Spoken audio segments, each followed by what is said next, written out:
Hey YouTube, let's do this self-fulfilling prophecy. Someone requested this. Works real well if you play it just on your D, G, and B strings. So play this little stair step shape for the F,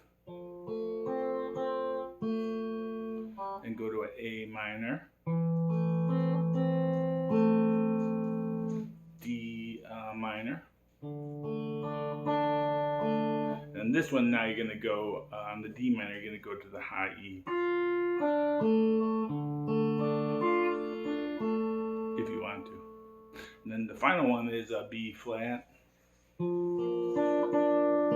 you could just play it like an A and just move it up one fret to the third fret. So that's the progression. F,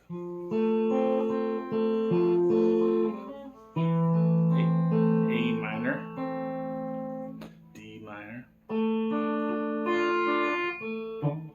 and then a B flat.